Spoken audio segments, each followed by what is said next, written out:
আপনারা ইউটিউবে অনেক দেখেছেন পুডিং।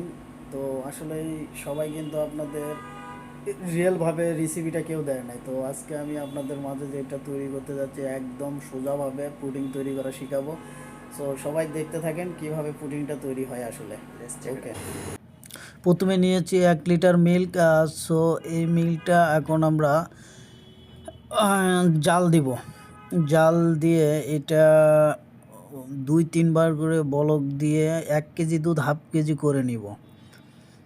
1 কেজি দুধ যখন দেখবো হাফ কেজির মতো হয়ে গেছে তখন আমাদের পুডিংয়ের জন্য মিল্কটি রেডি হয়ে যাবে।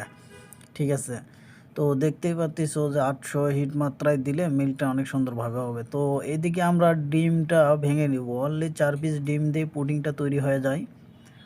প্রথমত 4 পিস ডিম ভেঙে দিব। তারপরে ডিমের গন্ধ থাকবে না, এই জন্য আমরা এখানে ব্যবহার করব ভ্যানিলা এসেন্স। সো এটা দিলে ডিমের কোনো গন্ধ থাকবে না, সবাই এটা ব্যবহার করবে। আর যাদের বাসায় এটা নেই সেক্ষেত্রে তারা লেবু ব্যবহার করতে পারো, এখানে লেবু উড়িয়ে দিলেও চলে যাবে, লেবু দিয়েও চলে যাবে। তো দেখতেই পারতেছেন এভাবে করে নেবেন। করে নেওয়ার পরে এর ভিতরে এখন আমরা সুগার মিক্স করব। সুগার দিয়ে সুন্দরভাবে এটা ব্লেন্ডার করে নিব। আর যাদের বাসায় ব্লেন্ডার নেই সো তারা ওই যে হ্যান্ড ব্লেন্ডার দিয়েও সুন্দর করে মিক্স করে নিতে পারো। এটা মিক্স হতে থাক, ততক্ষণে আমরা যে মিল্কটা এতক্ষণ ধরে জাল দিতেছিলাম সেইটা ঠান্ডা করে নিছি। সো এটা ফ্রিজে রেখে দিছিলাম, ঠান্ডা হয়ে গেছে। এটা এখন ওই ডিম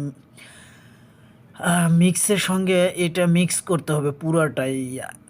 আগে যেহেতু আমি ডিম আর সুগার ওখানে মিক্স করে নিয়েছি, তার সঙ্গে আমার ঠান্ডা মিল্কটাও মিক্স করে নিলাম। এবার মিক্সচার করতে হবে। তো মিক্স করার পরে আবার চিনি মেপে নিব ক্যারামেল বানানোর জন্য। যেহেতু পুডিংটা হচ্ছে বিশেষত ক্যারামেলটাই হচ্ছে মেন। এই ক্যারামেলটা ইউটিউবে কেউ সঠিকভাবে আপনাদেরকে দিয়ে থাকবে না, শুধু আমি আপনাদেরকে দেখালাম কিভাবে ক্যারামেল বানাবেন। সো প্রথমে একটা পাত্রে সুগার ঢেলে সেখানে সুন্দর করে নাড়াচাড়া করে করে এইভাবে দেখবেন, নাড়তেই থাকবেন। যখন দেখবেন কালারটা সুন্দর একটা কালার এসে গেছে তখন চুলাটা বন্ধ করে দিবেন, তাহলে হয়ে যাবে আপনাদের সুন্দর ক্যারামেল। এবার আসেন এটা যে পাত্রে আমরা পুডিং তৈরি করব সেই পাত্রে এটা ঢেলে দিব। পাত্রে এটা ঢেলে দেওয়ার পরে এটা সুন্দর করে চারদিকে সমানভাবে দেওয়ার পরে আমরা এটা একটু ঠান্ডা রেখে দিব। ফ্রিজেও রাখতে পারেন অথবা নর্মালে রাখলেও এটা ঠান্ডা হয়ে যাবে। এদিকে আমাদের মিক্সের কাজটা কিন্তু চলতেছে সুন্দরভাবে।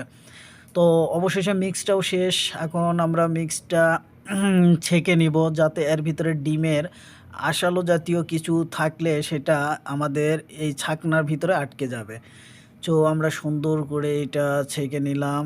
এবার ছেঁকে নেওয়ার পরে দেখেন যে ভিতরে কত কি থাকে, আঁশালো জিনিসটা আটকা পড়ে গেছে। তো আমাদের পুডিংটা কিন্তু একদম ফ্রেশ, পুডিংয়ের মধ্যে কোনো প্রকারের কোনো কিছু নেই।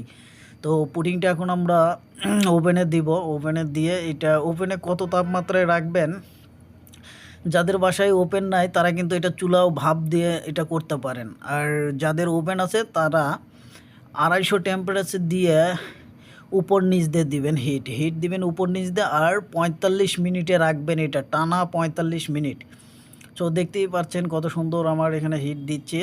আর হিট দেওয়ার পরে আমি এটা আবার যখন হয়ে গেছে তখন ফ্রিজে রাখছিলাম। তো ফ্রিজ থেকে আবার বের করলাম, দেখি পুডিংটা কেমন হলো।